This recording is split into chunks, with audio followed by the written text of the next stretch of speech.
Quiero leerte algo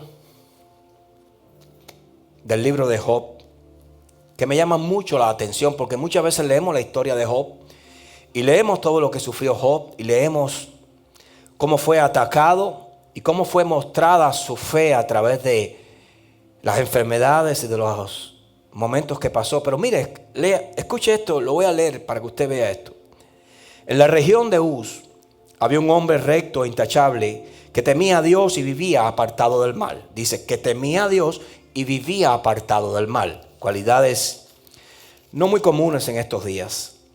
Dice la palabra que este hombre se llamaba Job y que tenía 7 hijos y 3 hijas, que era dueño de 7,000 ovejas, 3,000 caballos, 500 yuntas de bueyes y 500 asnas. Y su servidumbre era muy numerosa. Entre todos los habitantes del oriente era el personaje de mayor renombre. Job, entre todos, era el de mayor renombre. Quizás el de mejor posición, el que estaba más cómodo, el que tenía más fama, el más bendecido. Sus hijos acostumbraban turnarse para celebrar banquetes en sus respectivas casas e invitaban a sus 3 hermanas a comer y beber con ellos. Una vez terminado el ciclo de los banquetes, Job se aseguraba de que sus hijos se purificaran. Muy de mañana ofrecía un holocausto por cada uno de ellos, pues pensaba: tal vez mis hijos hayan pecado y maldecido en su corazón a Dios. Pero para Job esta era una costumbre cotidiana. Llegó el día en que los ángeles debían hacer acto de presencia ante el Señor. Estoy leyendo la Nueva Versión Internacional. En que los ángeles estaban delante de la presencia del Señor, debían hacer acto de presencia ante el Señor. Y con ellos se presentó también Satanás.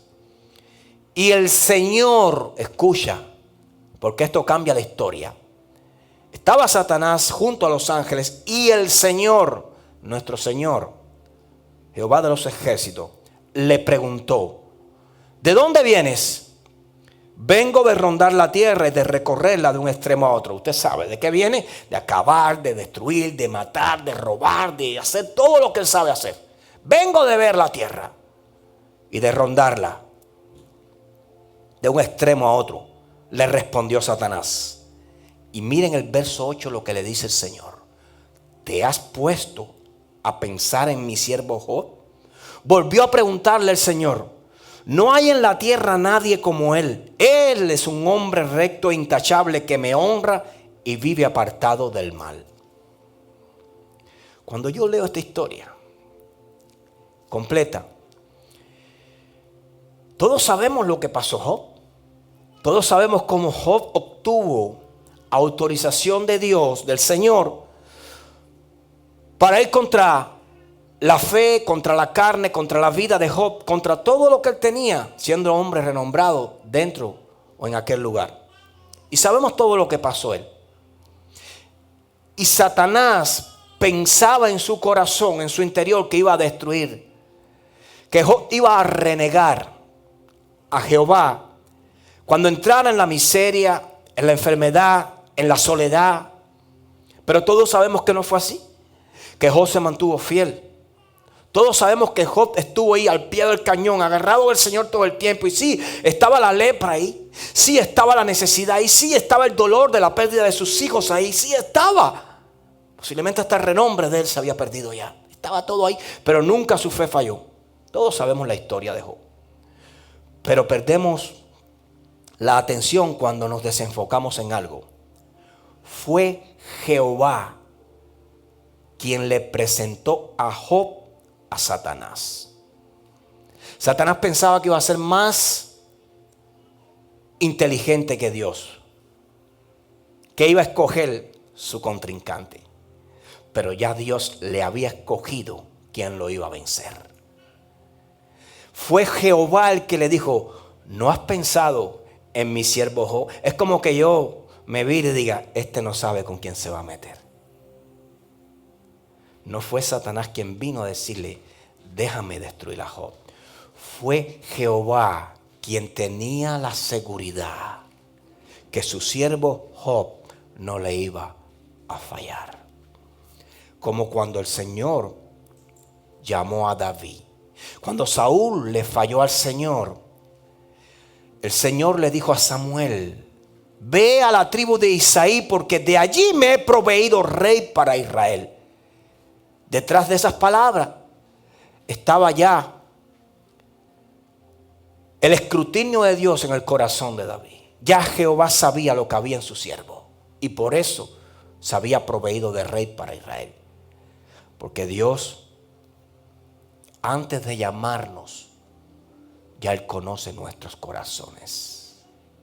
Ya Él sabe cuánto somos capaces de dar para Él. Esta mañana, y no lo digo por mí, lo digo por aquellos que hemos sido llamados por el Señor. Esta mañana todos nos levantamos con mucha lluvia aquí en West Palm Beach. ¿Sí o no? ¿Estaba lloviendo mucho para allá? No mucho. Bueno, aquí sí. Desde las 8, 7 y media. Bueno, yo para salir, para ir a buscar los dulces y los panes, me tomó un poco de tiempo. Porque tuve que esperar que escampara y salir corriendo y no escampaba. Y bueno, me metí en el auto, fui, busqué. Ahí tuvimos que parquear el auto atrás. Tuvimos que esperar un tiempo a que escampara. Después me avisaron en la oficina: pastor, ya escampó, abre el carro. Bueno, meterlo. Y mi esposa me dice: está lloviendo mucho. Y yo le dije: sí, está lloviendo mucho. Pero bueno, ella, al igual que yo, sabemos nuestra responsabilidad en los negocios de papá. Un pastor no puede dejar de venir, de abrir el templo, de predicar la palabra, porque hay lluvia. Un pastor no puede dejar de cumplir una misión porque hay una tormenta. Un pastor no puede dejar o quedarse en casa porque me voy a mojar. Nosotros tenemos, los que hemos sido llamados, una responsabilidad que va más allá de lo que creamos o pensamos. Cuando usted está en su centro de trabajo y su jefe le exige en el proyecto o en lo que estén haciendo, le exige un fruto de ese trabajo, le dice: a final de semana usted debe contribuir ya con esta cantidad, o por día usted tiene que hacer tantas. Usted cumple, porque usted siempre está pensando: si no cumplo, mi jefe me va a llamar. Bueno, así sentimos nosotros. Yo tengo que cumplir con el jefe. Yo tengo que cumplir, porque si no, una carga grande entraría en mi corazón. Y es mi oración que siempre ese sentimiento y ese sentir esté en el corazón de cada uno de ustedes. Porque ese temor de fallarle a Dios es lo que nos ayuda a nosotros a serle fiel en cualquier circunstancia. Que nada nos detenga, que nada nos aguante, que nada nos haga tomar una decisión contraria. Por eso, no me interesa la lluvia, porque si me quedo en casa, entonces sí me sentiría humillado en la presencia del Señor. Porque ¿qué puede esperar el Señor si su siervo por 4 gotas de agua no predicó la palabra que hoy el Señor tenía preparada para su iglesia? Siempre digo, y lo voy a seguir diciendo, lo único que puede retener a un cristiano, yo sé que hay momentos que van a ser difíciles, hay veces que quizás sí no pueda salir.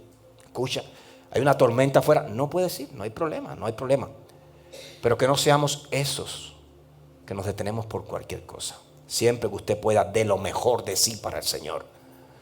La Biblia dice que ningún trabajo en el Señor queda sin paga. Y ningún esfuerzo, ninguna lágrima, ningún sacrificio en el Señor queda sin paga de parte de Dios. Yo te puedo fallar, pero Él nunca falla. Yo puedo no estar, pero Él sí va a estar. ¿Me estás entendiendo? Vamos a entrar en la palabra. Vamos a ponernos en pie. Hoy quiero predicarte bajo el título: una vida con propósito. Dígale al que tiene a su lado: una vida con propósito. Y vamos a leer la palabra del Señor en el Evangelio de Juan, capítulo 10, verso 10. Y la palabra del Señor dice así: el ladrón no viene sino para hurtar, matar y destruir. Yo he venido para que tengan vida y para que la tengan en abundancia. Padre, te damos gracias por tu palabra, porque tu palabra es santa y es poderosa. En esta mañana, mi Dios, te pedimos que nos ministres con tu palabra. Abrimos nuestros corazones, Señor, para que tu palabra, Señor, ocupe todo lugar que haya en él. En el nombre poderoso de Jesús. Amén, amén y amén. Gloria al Señor. Tome asiento en la presencia del Señor. Qué hermoso es predicar con esta lluvia, con este rocío del cielo. Amén. ¿Cuántas veces hemos leído esta palabra? Nos conocemos ese verso, yo creo, porque el ladrón no viene sino a matar, a robar y a destruir, pero yo he venido para que tengan vida. Y después dice, y vida en abundancia, dice Jesús. Wow. Cuando leemos esto, yo he venido para que tengan vida y para que la tengan en abundancia. Usted debe entender esto. Porque este verso nos enseña que el ladrón sí viene para hurtar, para matar, para destruir, pero que Cristo viene para dar. Él viene para quitar, pero Cristo viene para dar, no para quitar. Y entienda esto, escuche. Cuando leemos esta palabra, para que la tengan en abundancia, la palabra abundante, en este caso, cuando está siendo usada por el Señor, es la palabra del griego perizón. Aquí lo tuve que escribir porque me costó trabajo. Esta palabra abundante del griego perizón quiere decir excesivamente, más allá de la medida, más de lo que uno esperaría. Es decir, el Señor nos está diciendo, pero yo he venido para que tengan en exceso, para que tengan más allá de lo que están pidiendo. Por eso es que la palabra se apoya una a otra cuando dice que Él nos va a dar más de lo que nosotros somos capaces de pedirle, que nosotros vamos a hacer más de lo que somos capaces nosotros de hacer, lo que podemos hacer a través de Cristo. La palabra se apoya. Ahora, también podemos usar, por ejemplo, en la primera carta a los Corintios, capítulo 2, verso 9, donde el apóstol Pablo dice, cosas que ojo no vio, ni oído oyó, ni han subido a corazón de hombre alguno, son las que Dios tiene preparado para los que no le creen, para los que le aman. Pero esta misma palabra también en Efesios capítulo 3, verso 20 dice, y a aquel que es poderoso para hacer todas las cosas mucho más abundantemente de lo que le pedimos o entendemos, según el poder que actúa en nosotros. Pero yo he venido, dice el Señor, para que tengan una vida abundante. Ahora, el error nuestro está en pensar que el Señor está hablando de cosas materiales. El mundo te va a enseñar una definición equívoca o diferente de lo que la Biblia nos trata de enseñar. ¿Qué es una vida abundante? Cuando el Señor habla de una vida abundante, para muchos sin visión, para muchos sin entendimiento, una vida abundante es una casa lujosa, son autos lujosos. Una vida abundante es tener dinero en el banco, es irse en crucero por el mundo. Para muchos ese es el concepto de una vida abundante. Pero Jesús, la palabra, la Biblia, el Señor nos enseña un concepto diferente. Una vida abundante no consiste en la abundancia de cosas, de riquezas, de casas, de autos. Una vida abundante consiste en una relación de confianza, en una relación de seguridad, en una relación de acercamiento al Señor. Esa sí es una vida abundante. Yo no estoy hablándole a tu carne, yo estoy hablándole a tu espíritu. La carne le va a hablar al mundo. Cuando tú salgas de las puertas estas hacia afuera, tu carne se va a alimentar. Yo estoy hablándole a tu espíritu. Porque yo quiero recoger espiritualmente en ti. Y el que siembra en el espíritu, recoge del espíritu. El que siembra en la carne, recoge de la carne. Entonces una vida abundante no consiste en riquezas materiales. Según la palabra, según Jesús, una vida abundante consiste en una relación cercana, en una relación segura, en una relación de confianza con nuestro Señor. ¿Por qué? Porque esa relación cercana, esa relación segura, esa relación de confianza con el Señor produce en nosotros esa misma seguridad y esa misma confianza. Donde usted no va a depender de lo que digan los que te rodean para sentirte bien. Donde usted no va a depender de lo que escucha en la televisión para sentirte bien. Por eso una vida abundante es una vida que conoce a su Creador. Es una vida que tiene acercamiento con su Creador. Por esta razón, Juan capítulo 17, verso 3 dice: y esta es la vida eterna, que te conozcan a ti, el único Dios verdadero, y a Jesucristo, a quien has enviado. Estas palabras las dijo Jesús. Ahora, escuche lo que dice Jesús. Que te conozcan a ti, el único Dios verdadero, y a Jesucristo. Habla de Jesucristo como alguien que Él conoce. No dice que me conozcan a mí. En otros versos sí lo dice, pero en este en específico no dice. Y dice a Jesucristo al que tú has enviado. Esta es la vida abundante.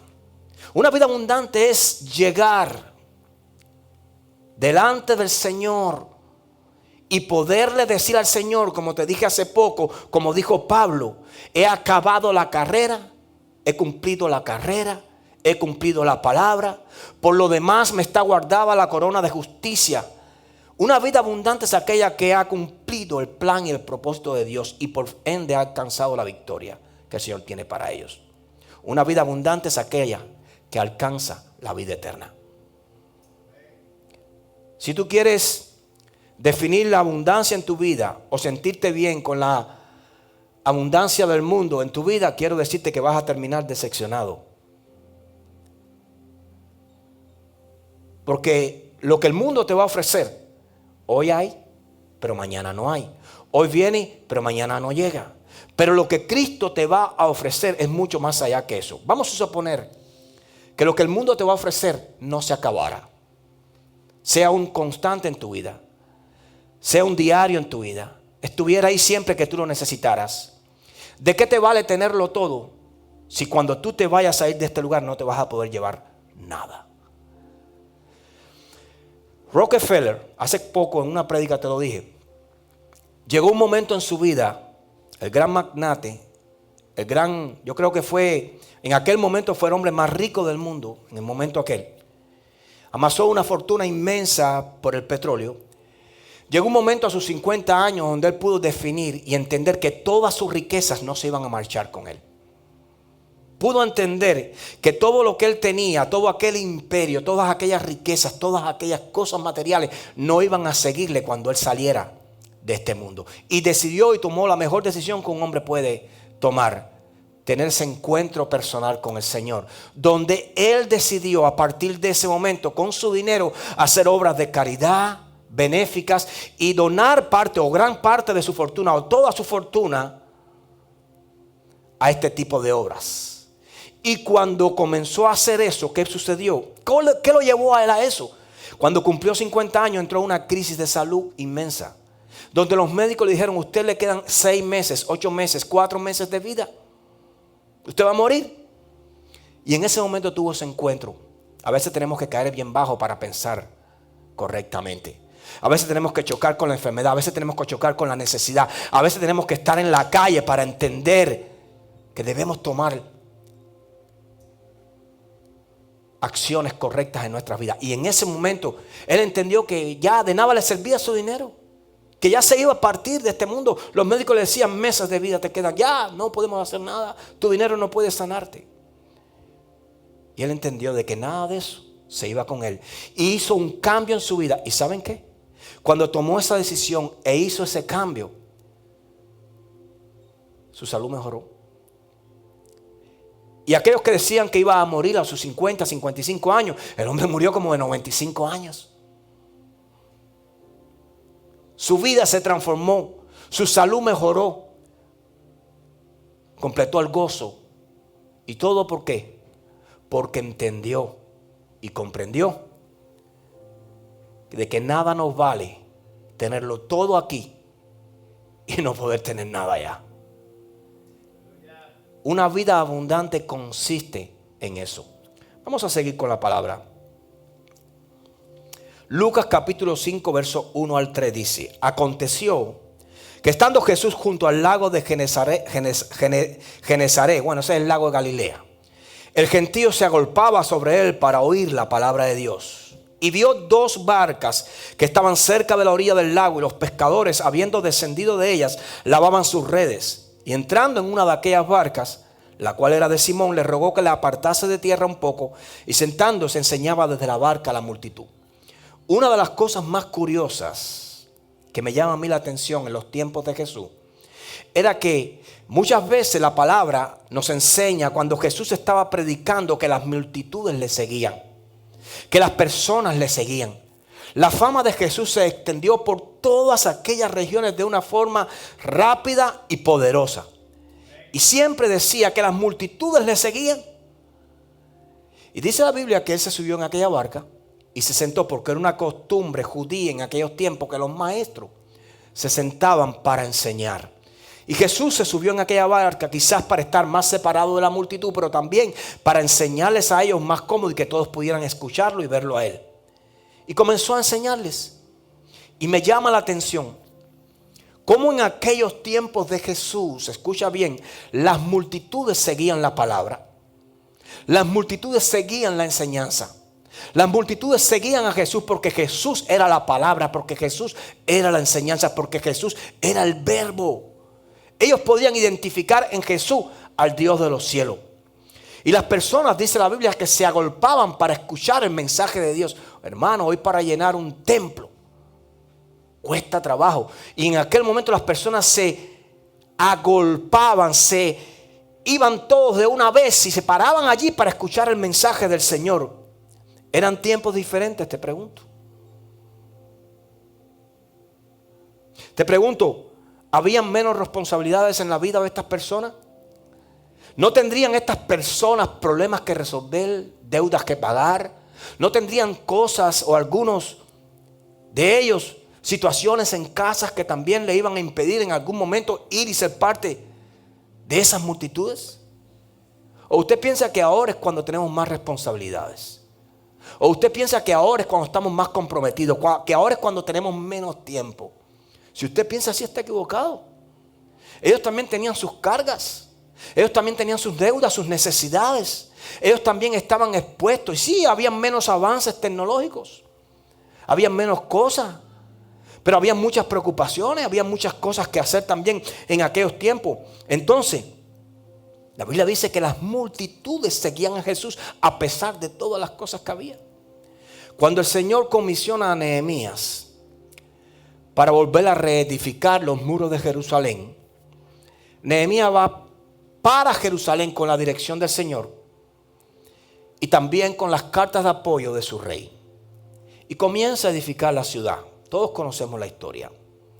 Y en Nehemías capítulo 8, la palabra del Señor nos dice, cuando comenzamos a leerla, que llegó un momento donde ya todo estaba edificado, ya las puertas habían sido reconstruidas, y se trajo el libro de la ley, que había estado guardado. Es decir, no había culto por muchos años dentro del pueblo de Israel. No había adoración en multitud dentro del pueblo de Israel. Se había perdido todo eso. Pero entonces aparece el profeta y se aparece también el escriba allí. Y Esdras comienza a leer el libro de la ley. Escucha esto. Frente al pueblo judío, frente al pueblo hebreo. Y la Biblia dice que se juntó todo el pueblo como un solo hombre para escuchar la palabra de Dios. Es decir, había interés en el corazón de ellos de escuchar la palabra del Señor. Y dice la Biblia que cuando Esdras trajo el libro de la ley delante de todo el pueblo, hombres y mujeres, los oídos de todos ellos estaban atentos a la palabra de la ley. Hoy en día, usted ve en muchos templos, diga, aquí no sucede esto. Dígalo, aquí no sucede esto. Las personas no están atentas a la palabra de la ley. Las personas están atentos al mensaje que le entra en el celular. Las personas están atentos al hermano que se para, que va al baño. Las personas están atentos a todo, menos a la palabra del Señor. Y cuando usted continúa leyendo, dice la palabra que todas las personas que estaban allí escuchando el libro de la ley ponían su sentido de forma tal que entendieran lo que estaban escuchando. Es decir, tenían interés, así como usted me está mirando, así como me está mirando el papá de Ángel ahora, así como tú me estás mirando, no te pongas celoso.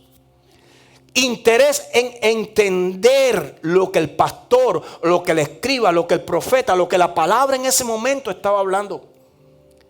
Y usted dice, ¿por qué se ha perdido ese interés? ¿Será que aquellos eran otros tiempos? La Biblia dice que el pueblo lloraba cuando escuchaba la palabra del Señor. ¿Usted se imagina esto? El pueblo lloraba cuando escuchaba la palabra de la ley. Te vuelvo a preguntar, ¿eran tiempos diferentes? ¿Habían menos responsabilidades? ¿No tendrían estas personas problemas que resolver, deudas que pagar? ¿No tendrían estas personas cosas que tenían que hacer? Pastor, pero eran otros tiempos. Sí, yo sé que eran otros tiempos. No había Facebook, no había Netflix, no había internet, no había Wi-Fi. Para los que son americanos. No había TikTok, no había Instagram, pero había hambre y había necesidad e interés por la palabra del Dios vivo. Y te pregunto en esta mañana, ¿en dónde radica, de dónde nace la falta de interés por un asunto? Cualquiera. Simplemente la falta de interés por un asunto en nuestros corazones nace en la ausencia de propósito. ¿Por qué en la ausencia de propósito? La Biblia dice en Juan capítulo 1, verso 1, el mismo Jesús dijo, a los suyos vino y los suyos no le recibieron. Pero yo quiero que preste atención en ese versículo. Cuando él dice, vamos hijo, estás lento. A lo suyo vino. ¿A qué vino Jesús? Dice la palabra del Señor, a lo suyo vino. Es decir, ¿a qué vino Jesús? Jesús vino a cumplir con un propósito. Jesús vino a cumplir con una misión. Jesús vino a cumplir con una meta. Jesús vino enfocado en cumplir su asignación. Porque Jesús tenía un propósito.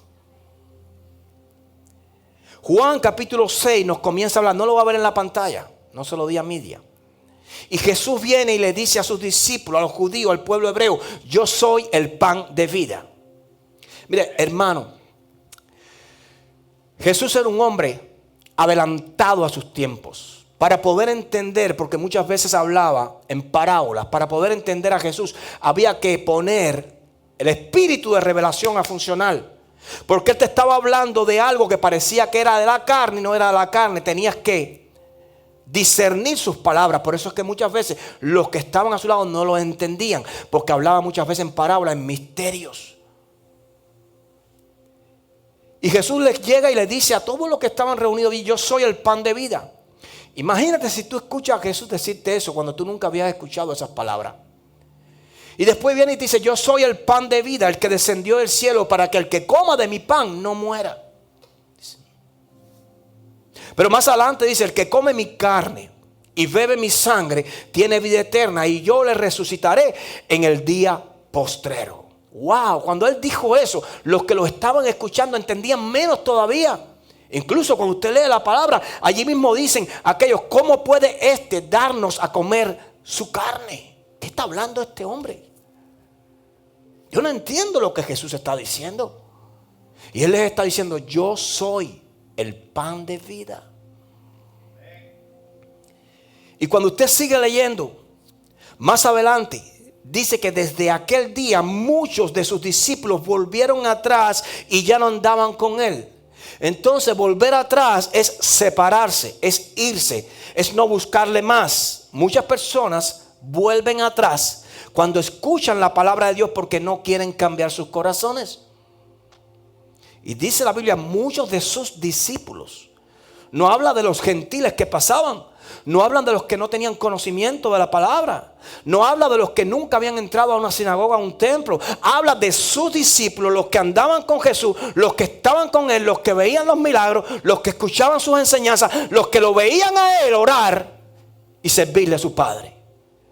Dice que desde que él les decía esas palabras, muchos de sus discípulos volvieron atrás. Es decir, no quisieron cambiar, no quisieron lo nuevo.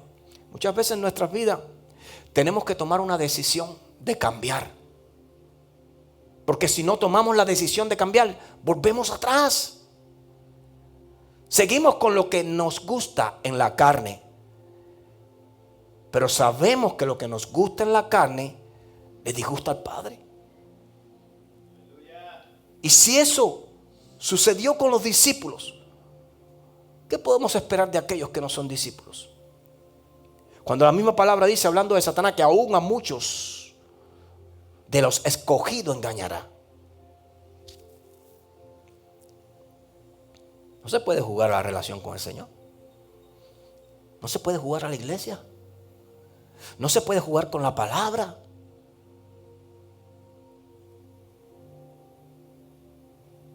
Juan capítulo 6, verso 68 dice que Jesús les estaba hablando fuerte a todas personas y todas esas personas se fueron. Jesús vio cuando se fueron y Jesús les dijo, ¿y ustedes?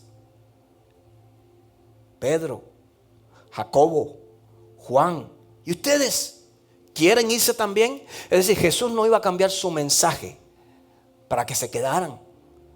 Yo voy a seguir con este mensaje. Yo voy a seguir con estas palabras. Sí, mi palabra es dura, pero te tienes que comer mi carne y te tienes que beber mi sangre. Y si tú no entiendes esto, lo siento por ti, pero tienes que transformarte, tienes que cambiar tu mentalidad. Y le dijo a sus discípulos, ¿y ustedes quieren irse también? Y en Juan capítulo 6, verso 68, dice, le respondió Simón Pedro, Señor, ¿a quién iremos? Tú tienes palabras de vida eterna. Señor, ¿a quién iremos si solo en ti hay vida abundante? Solo en ti hay propósito en mi vida. Eso le estaba diciendo Pedro. ¿Qué es una vida con propósito? Bueno, lo que pasa es que nunca podremos conocer el propósito de nuestras vidas si antes no conocemos la razón de nuestra existencia.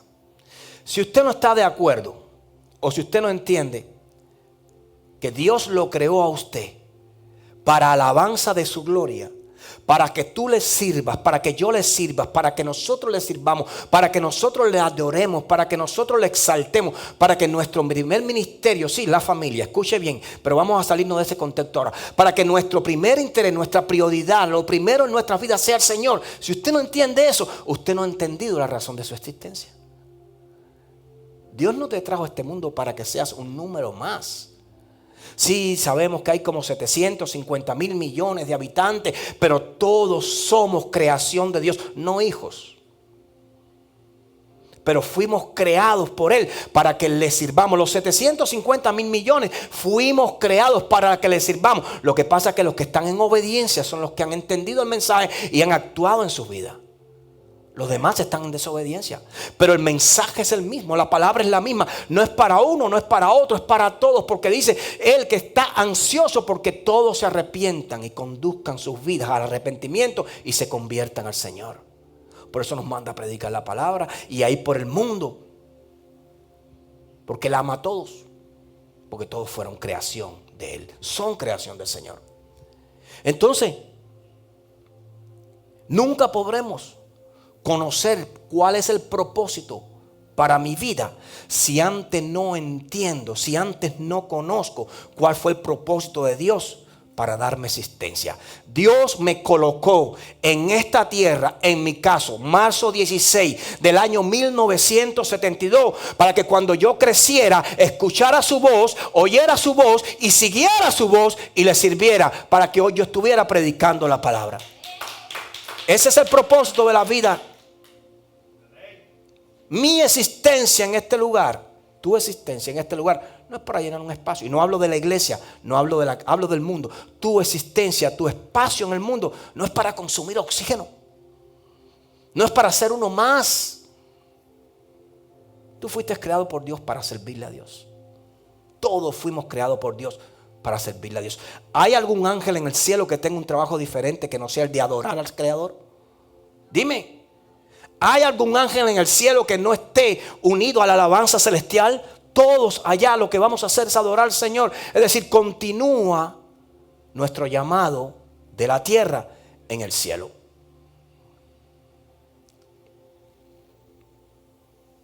Conocer esto, ¿Cuál es la razón de mi existencia?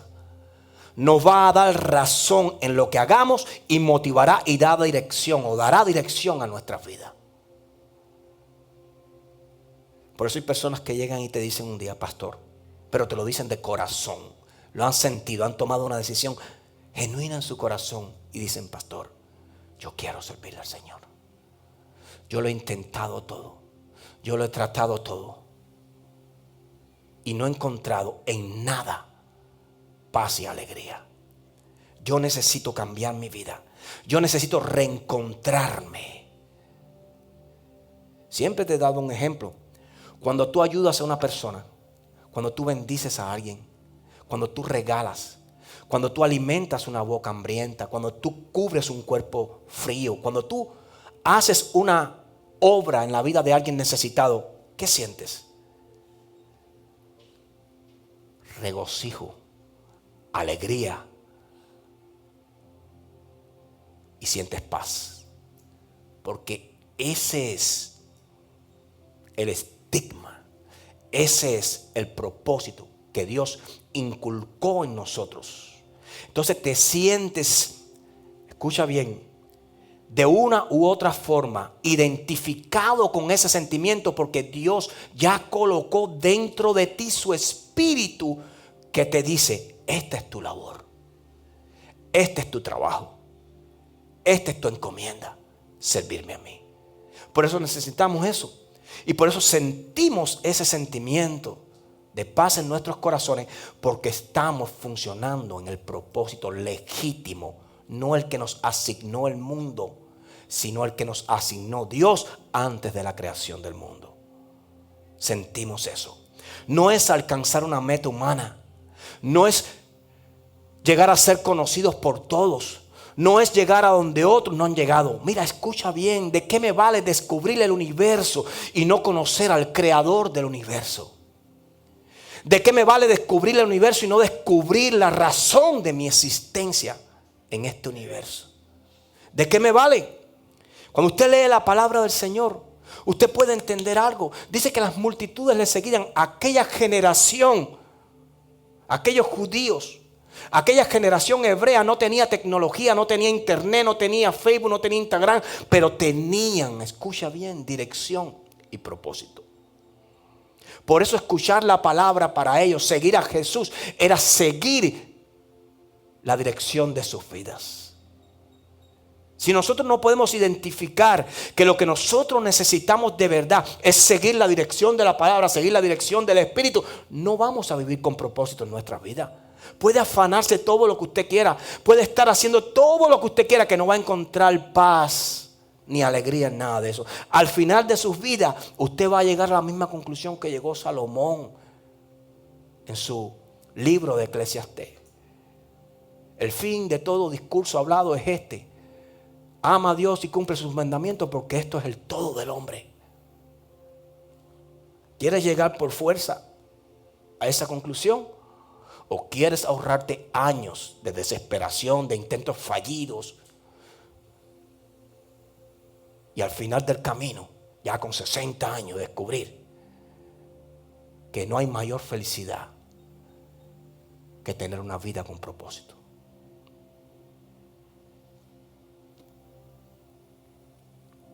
Ellos veían, su pueblo veían en la palabra la provisión, la sanidad y la dirección de sus vidas. Hoy estamos delante de una generación sin propósito.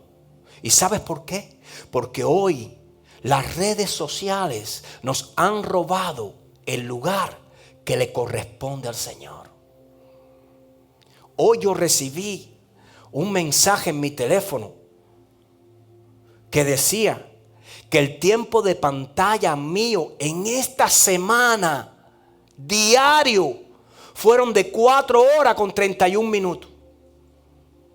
Revisa tu pantalla. Pastor, pero usted, sí, yo digo, es verdad que sí lo veo. Es verdad que me meto muchas veces. Yo tengo que ser transparente. Pero yo descubro el problema, identifico el problema y lucho con el problema. 4 horas, 35 minutos con Satanás prácticamente y media hora con el Señor. Tenemos un problema diario que resolver. Tenemos un problema diario que tenemos que arreglar en nuestra vida.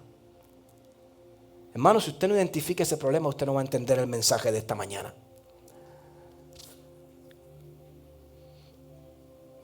Pablo, voy a leerte algo aquí. En la carta a los Efesios, déjame ver si te lo puedo buscar para que tú entiendas esto. Nos enseña algo muy importante que cada uno de nosotros debemos recurrir a él cuando leemos la carta a los Efesios. Y dice la palabra. Escucha bien, al principio te voy a leer nada más una parte. Dice: Pablo, decano de la Facultad de Economía de la Universidad de Colombia. No se identifica con lo que el mundo le asignó. Se identifica con el propósito de Dios en su vida. En el primer capítulo, en la carta a los Efesios, Pablo dice: Pablo, apóstol de Cristo Jesús por la voluntad de Dios. ¡Oh! Apóstol de Cristo Jesús por la voluntad de Dios a los santos y fieles en Cristo Jesús que están en Éfeso. Y continúa y dice: alabado sea el Dios de nuestro Señor Jesucristo, que nos ha bendecido en las regiones celestiales con toda bendición espiritual. Empezó a encontrar en el propósito de la provisión. Escucha, porque muchas veces por ese es el problema que tenemos, de necesidad, de escasez, de enfermedades, de situaciones, porque no entendemos que en el propósito está el complemento de Dios para nuestras vidas. Mire todo lo que Pablo descubre en su ministerio, todo lo que se le ha sido asignado del cielo, todos los beneficios que tiene por seguirle al Señor. En Cristo, Dios nos escogió en Él antes de la creación del mundo para que seamos santos y sin mancha delante de Él. ¿Creados para qué? ¿Para qué fuimos escogidos? Para que seamos santos y sin mancha delante de Él. En amor nos predestinó para ser adoptados como hijos suyos por medio de Jesucristo. Ahí están los que reciben al Señor y pasan de ser creación a ser hijos. Según el buen propósito de su voluntad. Vamos a seguir con la asignación y el propósito para nuestra vida. Dice: para alabanza de su gloriosa gracia que nos concedió en su amado, hablando de Jesús. En Él, ahora vienen en el propósito, dice, para que tú veas todos los beneficios que hay. Dice: en Él tenemos la redención mediante su sangre, el perdón de nuestros pecados, conforme a las riquezas de la gracia que Dios nos dio en abundancia con toda sabiduría y entendimiento. Él nos hizo conocer el misterio de su voluntad conforme al buen propósito que de antemano estableció en Cristo, para llevarlo a cabo cuando se cumpliera el tiempo, reunir con Él todas las cosas, tanto las del cielo como las de la tierra. En Cristo, es decir, vamos a seguir hablando de beneficio. Dice: en Cristo también fuimos hechos herederos, pues fuimos predestinados según el plan de aquel que hace todas las cosas conforme al designio de su voluntad, a fin de que nosotros, que ya hemos puesto nuestra esperanza en Cristo, seamos para alabanza de su gloria. En Él también ustedes, cuando oyeron el mensaje de la verdad, el evangelio que les trajo la salvación, y lo creyeron, fueron marcados con el sello que es el Espíritu Santo prometido. Este garantiza nuestra herencia hasta que llegue la redención final del pueblo adquirido por Dios, para alabanza de su gloria. Y sigue leyendo y dice: en Él recibí, en Él obtuve, en Él soy, en Él tengo, en Él corono, en Él triunfo. Es decir, encontró propósito en su vida y dijo: y no estoy desarmado, fui bendecido desde lo alto para alcanzar esa victoria en el servicio.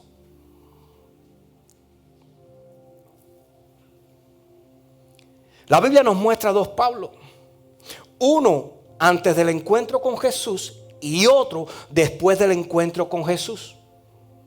El primero era religioso, era perseguidor de la iglesia de Cristo, era un hombre lleno de letra. Y el segundo Pablo, el Pablo del después, era un hombre que descubrió su asignación en el reino y llegó a ser apóstol de los gentiles. Dos Pablos, Uno antes del encuentro con Jesús y otro después del encuentro con Jesús. El primero era religioso y el segundo apóstol de Cristo. Y este mismo Pablo fue el que nos escribe en la segunda carta a los Corintios, capítulo 3, verso 6, que la letra mata, mas el espíritu vivifica. Y también nos dice en la primera carta a los Corintios, capítulo 13, verso 11, cuando era niño, escucha ahora, hablaba como niño, pensaba como niño, juzgaba como niño, mas cuando ya fui hombre, dejé, grábate esa palabra. Dice, dejé lo que era de niño. Está hablando de una transformación. Está hablando de una renovación. Es decir, Dios te permite a ti, cuando eras un bebé espiritual, que siguieras llegando tarde, que no vinieras, que vinieras cuando se acabara esto, cuando comenzara lo otro, que dieras, que no dieras. Está bien, eras un niño. Pero Dios no te exige nada. Esto te llega por entendimiento. Pablo lo dice, yo cuando era niño, es decir, sacó sus propias conclusiones de su vida. Él dice, cuando yo, no habla de nosotros, dice cuando yo, es decir, identifiquemos nuestra vida con la vida de Pablo. Dice, cuando yo era niño, cuando yo era un bebé espiritual, no entendía al pastor. Cuando yo era un bebé espiritual no entendía la palabra. Cuando yo era un bebé espiritual no corría, gateaba. Pero ahora que crecí, dejé mi madurez, dejé mi rebeldía, dejé el viejo hombre y me lancé, me atravesé, me posicioné en un lugar mejor. Ahora ya soy grande, ahora ya crecí, ahora ya entiendo, porque él termina diciendo, dejé lo que era de niño cuando ya fui hombre. Él está hablando hoy en sentido figurado, hablando del crecimiento espiritual en la vida de él. Tenemos que ver nuestro crecimiento espiritual en nuestras vidas para dejar lo que era de niño. Dios nos está llamando a nosotros a una relación con Él, no con el mundo, porque en una relación con Él hay vida abundante. Mira, Lucas 5, 4, 11 dice Jesús en esa misma historia, cuando estaba en la barca, porque siempre leemos la historia, ay, la gran bonanza, los peces se llenaron las redes, no podían con ella y tuvieron que llamar a las demás embarcaciones para que le ayudaran. Qué bonita está la historia, pero la historia es más profunda. La Biblia te da un detalle, dice que Pedro le dijo al Señor, Señor, porque el Señor le dijo, Pedro, ya hablé mi mensaje, ya les enseñé a ellos, ya les dije a ellos, yo soy el pan de vida, yo soy la resurrección, yo soy el camino, nadie va al Padre, ya les hablé de la palabra, ya están alimentados, ahora les voy a enseñar que hay provisión en la palabra. Pedro, me hace falta que muevas esta barca mar adentro, un poquitico más profundo, y tire las redes. Y dice la Biblia que el Señor le dijo así a Pedro, mira, cuando terminó de hablar dijo a Simón, boga mar adentro y echad vuestras redes para pescar. Respondiendo Simón le dijo, maestro, toda la noche hemos estado trabajando y nada hemos pescado, mas en tu palabra echaré la red. Y habiéndolo hecho, encerraron gran cantidad de peces y su red se rompía. Entonces hicieron señas a los compañeros que estaban en la otra barca para que viniesen a ayudarles, y vinieron y llenaron ambas barcas, de tal manera que se hundían. Viendo esto, Simón Pedro cayó de rodillas ante Jesús diciendo, apártate de mí. Pudo ver la gloria de Dios cuando estuvo bajo la palabra. Apártate de mí, Señor, porque soy hombre pecador. Porque por la pesca que habían hecho, el temor se había apoderado de él y de todos los que estaban con él. Y asimismo de Jacobo y de Juan, hijos de Zebedeo, que eran compañeros de Simón. Pero Jesús dijo a Simón, no temas, desde ahora serás pescador de hombres. Y cuando trajeron, verso 11, a tierra las barcas, dejándolo todo, le siguieron. Ponga atención en las palabras de Pedro Simón. Señor, toda la noche hemos estado trabajando y nada hemos pescado. Te pregunto en esta mañana, ¿cuántas veces lo has intentado con tu fuerza? ¿Cuántas horas de trabajo? ¿Cuántos trabajos diferentes tratando de ver si así tu economía mejora, si así tu vida mejora, si así entra cierta paz a tu corazón? ¿Cuántas veces intentaste sin resultado, con time, part-time y todos los time del mundo, y sigue viviendo igual? Señor, Si toda la noche hemos estado trabajando, ¿cómo yo voy a tirar la red nuevamente si no hemos cogido nada? Y el Señor le está diciendo, Pedro, echa la red. Y Pedro muchos critican a Pedro, pero a Pedro le bajaba la respuesta a las palabras del Señor, la revelación. Y él le dice, en tu palabra echaré la red. ¿Qué quiere decir eso? Mas en tu palabra echaré la red. En otras palabras, Pedro le estaba diciendo, muéstrame cómo puedes tú proveer en mi necesidad desde mi capacidad. Y el Señor le va diciendo, tú en tu trabajo, en tu noche, tú trataste de pescar, es decir, tú en tu capacidad trataste y no pudiste. Ahora vas a tratar, pero no desde tu capacidad, sino desde mi asignación. Tú trataste toda la noche, Juan, tú trataste toda la noche y todos ustedes trataron toda la noche y no pudieron pescar nada. Pero ahora desde mi palabra tú vas a llenar las redes. En otras palabras, cuando Pedro trató y no pudo, lo hizo desde su capacidad. Pero cuando el Señor le dijo, trata ahora, lo hizo desde su asignación en el reino de Dios. El hombre y la mujer que anda bajo el propósito de Dios tiene provisión. El hombre y la mujer que anda bajo el plan de Dios, bajo el mandato de Dios, bajo la obediencia de Dios, no lo sorprende la escasez. Y cuando usted lee eso, allí se produjo no un milagro, sino que se activó un principio de fe en la vida de Pedro. Y por eso vino la gran bonanza, porque el Señor estaba presente. Salmo 127:1 dice, si Jehová no edificare la casa, en vano trabajan los que la edifican. Permite que el Señor edifique en tu vida y vas a ver lo que Dios es capaz de hacer con un hombre o una mujer que le ha creído a Él. La Biblia dice que los caballos, los carros, los carruajes se alistan para la batalla, pero ¿quién da la victoria?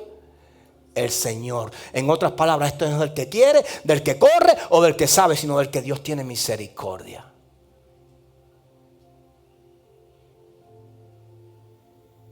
En el propósito de Dios para tu vida hay provisión. Hay provisión. Es como el que piensa que orar es perder el tiempo. No hay peor error humano, no hay mayor mentira del enemigo que ha insertado en nuestra mente y a veces hasta en nuestro corazón de hacernos creer eso. No, orar no es perder el tiempo, orar es ganar tiempo. Orar es obtener la victoria en el ámbito espiritual para poder avanzar en el ámbito terrenal. Oración es cercanía al Señor, es empoderamiento espiritual a tu corazón. El hombre, escucha bien, el hombre y la mujer que se acerca a Dios y que ora y que tiene una vida de oración, es muy difícil que caiga en pecado. Es muy difícil que caiga en pecado. No estoy diciendo que no sea difícil que sea tentado. Una cosa es ser tentado, otra cosa es ceder a la tentación. Que yo sea tentado no quiere decir que esté mal con el Señor. Que yo ceda a la tentación, sí va a hablar de mi conducta delante del Señor. Porque tú vas a ser tentado. No por el Señor, porque la Biblia dice que Él no tienta a nadie. Pero el enemigo te va a tentar. El enemigo te va siempre a perseguir para que tú caigas. Para que tú dejes, para que tú decidas cambiar tu vida. Para que tú te vayas en pos de otras cosas, de otros dioses ajenos. Para que tú no mires a la palabra, sino que mires constantemente.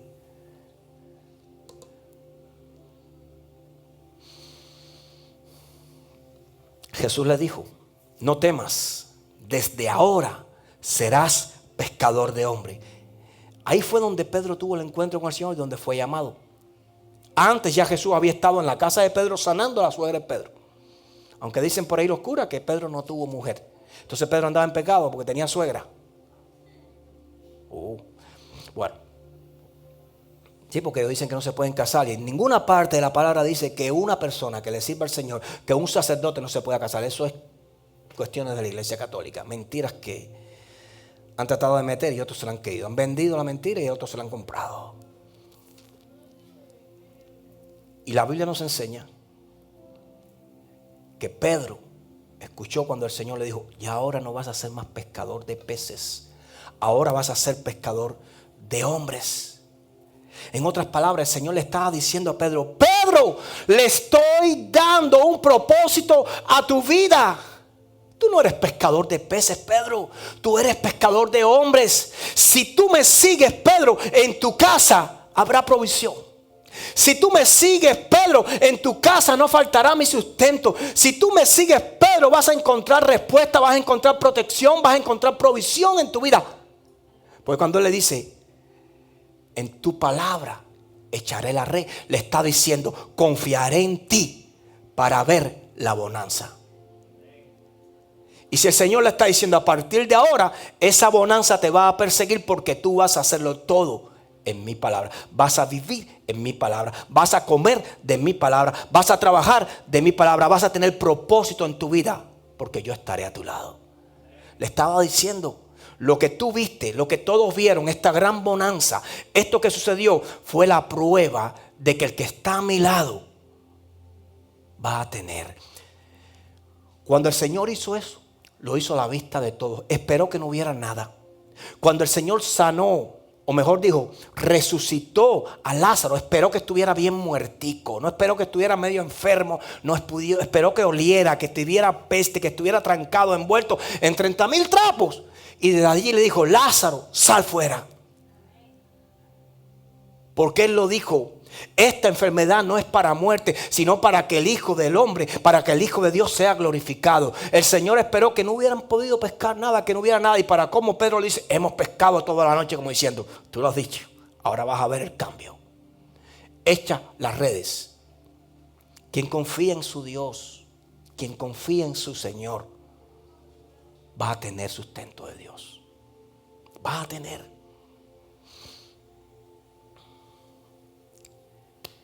Lucas 5:11, voy terminando. Y cuando trajeron a tierra las barcas, dejándolo todo, le siguieron. Cuando trajeron a tierra las barcas, no dice la palabra, empezaron a gritar de alegría: gran bonanza, ahora sí, Jacobo, agarra tus pescados, Juan, agarra los tuyos, y yo, Pedro, me voy con los míos, nos vamos mañana, bueno, nos vemos, háganse ricos. No, dejándolo todo, le siguieron. ¿Qué entiendes tú por esto? ¿Qué entiendo yo por esto? Simón, Jacobo y Juan entendieron el mensaje de Jesús. Dejándolo todo, le siguieron. Entendieron cuál era el propósito en sus vidas. Este es el camino que yo tengo que seguir. Este es el que va a traer provisión a mi vida. Este es el que tiene seguridad para mi vida. En este no hay equívoco. Dice que dejándolo todo le siguieron. Y usted conoce el resto de la historia. Te pregunto en esta mañana: ¿no has encontrado el propósito de Dios para tu vida? No es lo que estás haciendo, es lo que Él quiere que tú hagas para Él. Y lo que Él quiere, escucha bien, lo que Él quiere que tú hagas para Él va a hacer que lo que tú estás haciendo hoy no lo tengas que hacer, y va a estar ahí. Pastor, usted me está diciendo que deje el trabajo. No todos son llamados a la predicación, pero sí todos somos llamados a la obediencia. Sí todos somos llamados a la santidad. Sí todos somos llamados al servicio a Dios. Por ahí, por algún huequito, hay un espacio para ti. Por ahí, por algún ministerio hay un espacio para ti. Pregúntale al Señor: Señor, yo quiero servirte. No seas flojo con la carne. No permitas más que el gusto, el deseo, las pasiones de los ojos te siga dominando. Porque cuando tus hermosos ojitos verdes, azules, carmelitas, grises o negros se cierren, quizás fue ya demasiado tarde. Dios cada día nos da una oportunidad, y es tan bueno y tan misericordioso que nos da 365 oportunidades al año para que despertemos y tengamos un corazón alumbrado y podamos decidir hacer las cosas bien para el Señor. Eclesiastés 2, 22, 23 dice: porque ¿qué tiene el hombre de todo su trabajo y de la fatiga de su corazón con que se afana debajo del sol. Porque todos sus días no son sino dolores y sus trabajos molestias. ¿Alguien disfruta su trabajo? ¿Tú estás contento de llegar tarde a casa? ¿Tú estás contento de tener los niños gritando? ¿Tú estás contento de estar agachado? ¿Tú estás contento de subirte en una escalera? ¿Tú estás contento de estar bajo el sol? ¿Tú estás contento de estar ahí arriesgándote? ¿Tú estás contento? Ninguno estamos contentos de eso. Sí, qué bueno es tener trabajo, qué bueno es trabajar, pero no podemos decir, a mí, mire hermano,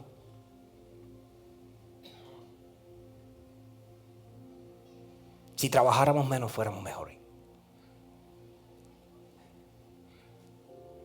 Entonces, no es que no haya que trabajar, pero en el trabajo, en el sudor, hay fatiga, hay cansancio, hay dolor.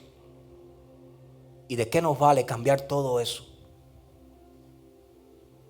por algo mucho más excelente que tiene el Señor?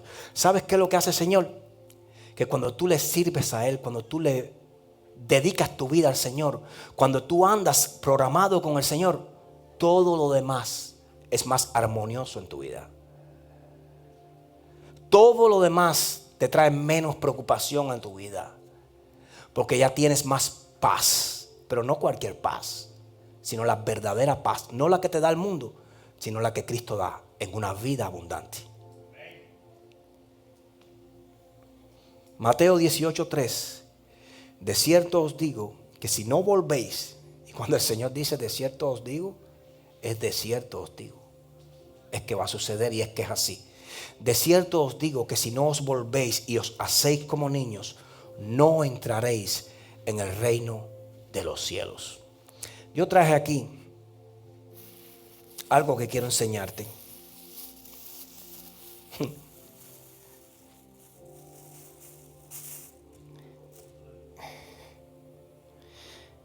Si me está viendo por ahí mi nieto, la vaquita mía.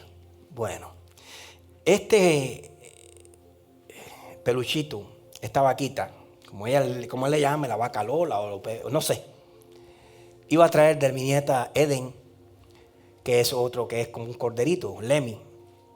Pero ¿a dónde quiero llegar? Pero no se lo pude arrancar porque estaba durmiendo y ni modo porque. Y pude tener en la mano ya que el niño hoy no durmió en la casa de nosotros. Pero ¿por qué te digo esto? Porque la palabra dice, de cierto os digo, que si no os volvéis como niños, no entraréis en el reino de los cielos. Cuando nosotros leemos esta palabra de parte del Señor, es un anuncio, un acuse de recibo, que el Señor nos envía a nuestros corazones para que nosotros entendamos qué es ser como niños. Cuando mi nieto se va a dormir, él tiene que dormir con su peluche. Él tiene que dormir con su muñequito, con su juguetico. Y no solo tiene que dormir, sino que él la acuesta a su lado y hay que taparlo a él y hay que tapar el muñequito también. Y allí, en su mundo, él es feliz. Allí en su mundo él es completo. Allí en su mundo él tiene en ese momento todo lo que él necesita para poder dormir y para poder descansar. Hermano, pero ese mundo sin maldad, sin avaricia, sin afán, sin preocupación, ese mundo tan hermoso donde el corazón no está contaminado del mundo que le espera, es lo que el Señor quiere traer a nuestras vidas. Volver a ser como niños es limpiarnos, porque siempre hay tiempo para limpiarnos. Hoy tú puedes limpiarte. Hoy tú puedes sanarte. Hoy tú puedes librarte de todo el afán, de toda esa lucha, de esa locura que tienes, tratando y no lo vas a lograr. No lo vas a lograr. Porque quiero decirte, servirle al Señor no quiere decir, escucha, para que no te equivoques ni alguien te mienta. Servirle al Señor no quiere decir que un día te van a llamar y te van a decir, ya no te necesitamos en esta empresa. Servirle al Señor no quiere decir que un día, cuando te levantes, el jefe tuyo te llame y te diga, hoy no vengas a trabajar, tómate 3 días. Servir al Señor no quiere decir que un día tú entres por esa puerta y yo te pregunto, ¿y hoy qué? No, llevo una semana sin trabajo. ¿Y le estás sirviendo al Señor? Sí, pero no podamos definir que si le servimos al Señor no vamos a tener momentos difíciles. No vamos a pensar que si le servimos al Señor no nos vamos a enfermar. No se deje engañar. Mire a Job. Miren los discípulos, miren los apóstoles, miren todo lo que sufrieron, miren a Pablo, las persecuciones, miren las necesidades que pasaron. Todos ellos pasaron necesidades, escaseces, todos ellos fueron llevados a cárceles, todos ellos fueron golpeados, fueron torturados, todos ellos fueron separados por un sistema que no recibe lo que viene del cielo. Pero todos ellos tenían en su corazón una esperanza que cada día alimentaba sus vidas. Vivían con fe y confianza que un día sus lágrimas iban a ser secadas, que un día los juicios justos de Dios iban a ser librados para ellos, que un día iban a estar en un lugar sin sufrimiento, sin amargura, sin afán, sin contaminación, porque todos ellos, los que le servimos al Señor, luchamos por una esperanza que solo está en una vida abundante en Cristo Jesús. Y el Señor hoy te dice, tienes que ser como un niño. No vamos a dejar nuestro viejo hombre y ser como niños si seguimos pensando como niños. Si no decidimos hacer en nuestras vidas y tomar en nuestras vidas la decisión correcta, hoy, tu mañana será igual que el de ayer. Y tu pasado será igual que el de ayer. Pero hoy, tú, yo, todos los que estamos aquí y los que están conectados también, tenemos la decisión en nuestras vidas de triunfar y de ser felices. No te estoy prometiendo riquezas. No te estoy prometiendo casas o autos lujosos. Te estoy prometiendo esperanza, paz, tranquilidad. Te estoy prometiendo de que el Señor te va a sustentar, que cuando veas que no hay, tranquilo, porque no he visto justo desamparado ni su simiente que mendiga pan. Tranquilo, porque la Biblia dice que a Él corre el justo y ahí es resguardado. Tranquilo, porque la palabra del Señor dice que el Señor es mi protección, que es escudo, que Él cuida mi entrada y mi salida. Tranquilo, tranquilo, porque en algún momento, así como Dios rescató a Job, te rescatará a ti. Y eso solo lo pueden vivir y esperar los hijos de Dios. Entonces, tienes que tomar una decisión. Porque te advierto, cuando salgas por esa puerta, tu mente se va a conectar nuevamente, no con la realidad, sino con la mentira, sino con la avaricia, sino con la competencia. Si tú quieres ser parte de ese sistema, nada te va a detener. Pero si tú quieres ser parte del que venció el sistema, el que te dijo, confiad en mí, porque yo he vencido al mundo. Si tú quieres ser parte de ese sistema que venció al mundo, tienes que ser parte de la familia de Dios. ¿Me estás entendiendo? ¿Me estás entendiendo? Y eso se decide cuando nosotros decimos, Señor, muéstrame cuál es mi asignación. Yo quiero tener una vida con propósito. Yo quiero ser feliz y encontrar a tu lado la felicidad. No tener que recurrir a lo que el mundo me ha querido enseñar como felicidad, sabiendo que es mentira. Cuando sé que la verdadera felicidad, la verdadera vida abundante está en ti, Señor. ¿Alguien en esta mañana le puede decir al Señor así? Cierra tus ojos. Amante Dios, hoy te pedimos que tu mano de poder y gloria nos ayude a tomar la decisión correcta en nuestras vidas. Señor, perdona si nos dejamos llevar por la avaricia, por el afán.